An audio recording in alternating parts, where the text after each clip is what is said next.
Hello everybody, I'm Gwen Campbell-Mindes. Welcome to Gwen's Bookish Ramblings, and we are moving on to the second last book of the Talent series, at least as far as I'm aware.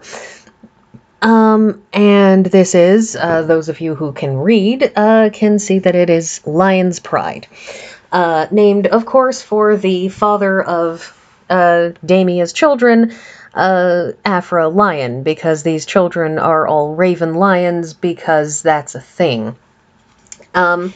Also, weirdly enough in this book, it turns out that every single person in Jeff Raven's extended family has a surname to do with birds. It's weird. They're like all sparrows and eagles and stuff. It's kind of weird. I mean, you know, fine. I think Anne McCaffrey was maybe just being cute for the heck of it, but it's weird. Anyways, so this, I think, may be one of my favoriter books out of the series. I have a very bad time picking favorites because, of course, the Rowan always holds a special place in my heart. But this one, the interesting thing about this book is that there isn't really an opponent. There isn't any sort of opposition. They're hunting down the aliens. You can see on the left side of the screen there's the bug thing, because the aliens that they are fighting with are giant bugs, and so they've got this bug which, they basically get a bunch of the very, very powerful, all of them, the children of Tower Primes, the T1 level telepath telekinetics that are what they call a prime talent, and they send a bunch of them out on military vessels in order to effectively scout to figure out where the so-called Hivers are going, where they're coming from, what they're doing, and if possible, find a way to stop them. So indeed, they do stop them. They use the fact that they're telekinetic to teleport explosives directly into the Hiver ships in the end, and then they can just blow them up, and it's super easy. But the thing about this is that there is an incident at the start where Roger, who is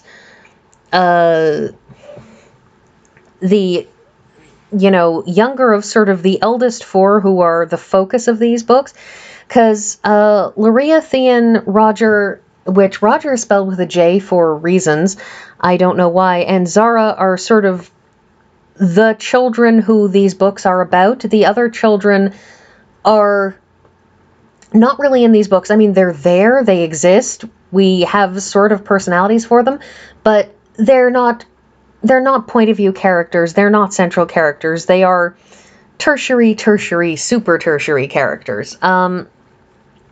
Anyway, so Roger is the third youngest, and what happens with Roger is that the Merdinis, you can see the two single-eyed aliens there. The Merdinis, they've been paired with large numbers of families. Roger is like the others in that family. He has a pair of Merdinis that are his bestest best friends that he's grown up with. And at the start of this book, Roger, who left over from the previous book, had been shipped out with a military vessel to help them with exploration and bringing supplies in and stuff. He winds up with his two Merdinis getting killed because this is a sort of a concerted collective effort by the two members of the Alliance, the Merdini Alliance and the Human Alliance, and the human side of the Alliance, to go after the Hivers. And the captain of one of the Merdini ships is super determined to get more glory, and so he tries to make Roger do something that is against Roger's direct orders from his superiors in FT&T, Federal Teleport and Telepath, as well as, the military orders going down. And when Roger refuses to violate his orders, the Merdini captain kills Roger's two Merdinis, and it's a dramatic start early in the book, but after a period of recovery for Roger, the rest of this book kind of is just things that happened, and I don't mean that in a bad way.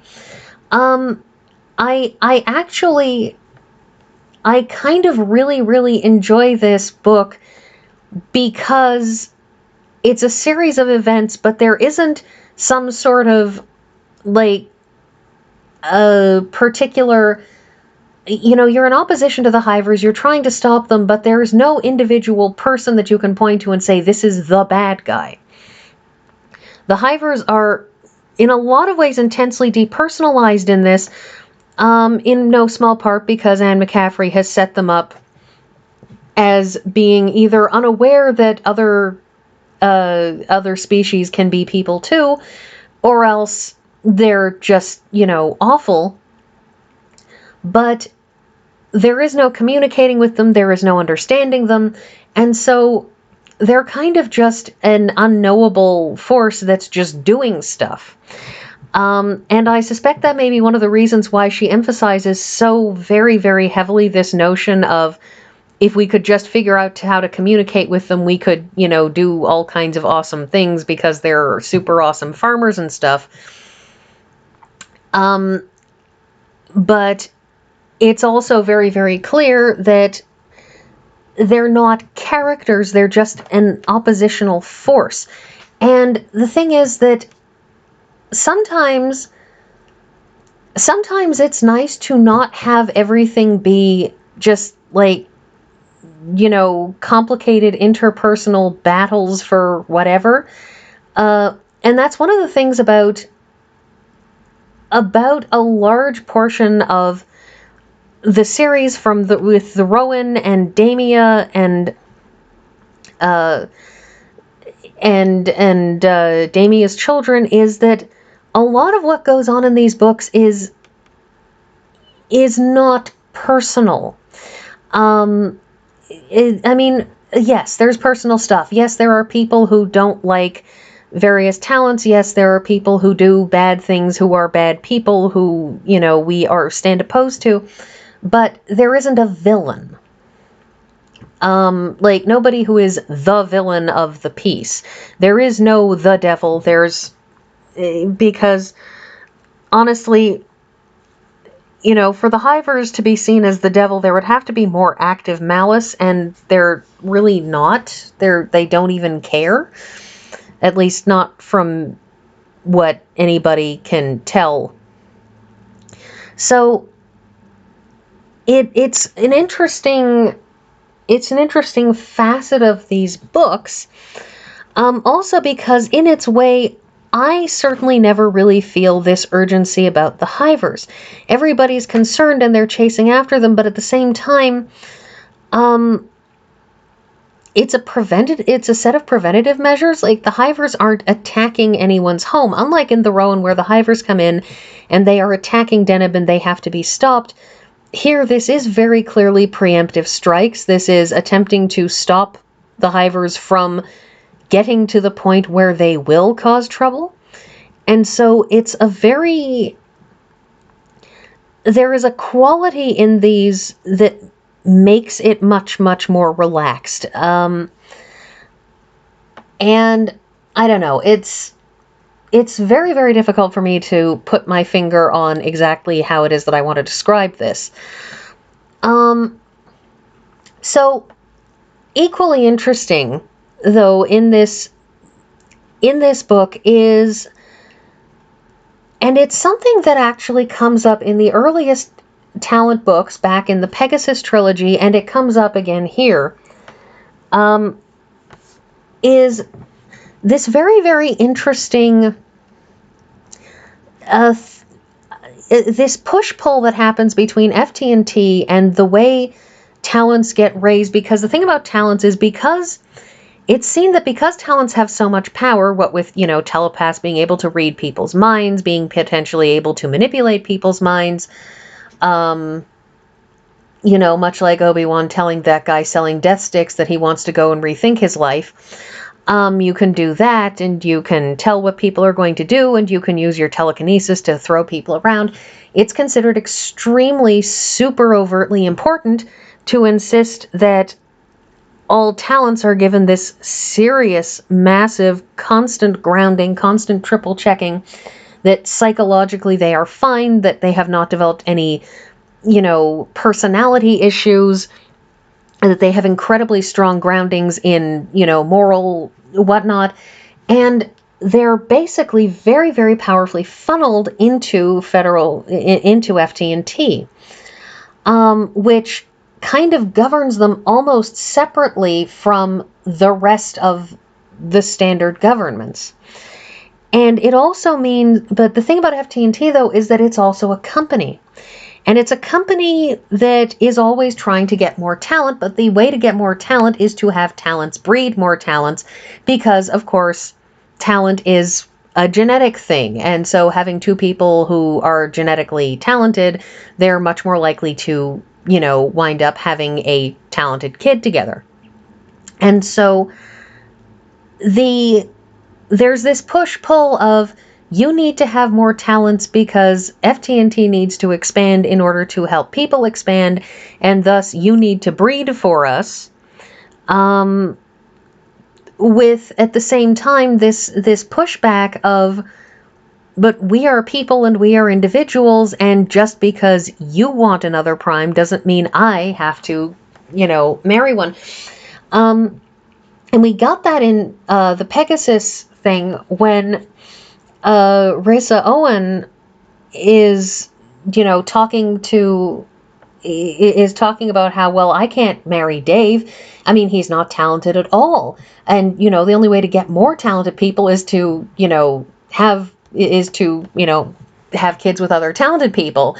And her friend Johnny is sort of looking at, I think it was Johnny who was sort of saying, yeah, but, first of all, we don't know exactly what all the genetics are. And second, that's not actually a good reason not to marry somebody.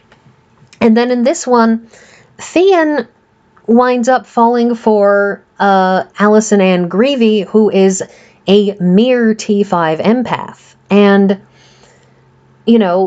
he falls in love with her and he wants to marry her, but she, at least a couple of times, expresses concern that she's not good enough because his parents will want him to marry a prime, will want him to marry somebody, have kids with somebody better than a mere T5 empath. And there's this back and forth there about this notion that, that a prime should be marrying and having children with someone who is good enough. And that this particular concern about good enough, it's a very powerful push, because they're so wedded to and indoctrinated in the FT&T thing. And a lot of this speaks to Anne McCaffrey's very, very interesting sort of hopeful vision of the future, of a future where everybody's psychological issues are clearly and openly and explicitly dealt with by professionals, and that if anybody needs help, they get it like yesterday, and that developing problems are dealt with right away. This is actually a very, very psychology, psychotherapy, counseling, positive series, in that constantly in these books, everybody's talking about making sure that people have these personality adjustments, that we're checking for personality issues, that, you talk to a person, that you get this therapy. It's really, really central. And it's really, really interesting because it's actually something that you find in a lot of her books, Pern aside, because that's sort of retroactive. But anyways, it's just a really, really interesting facet of the series that winds up push-pulling in this one as well. And my timer's almost out, so I guess I'll see you all next week.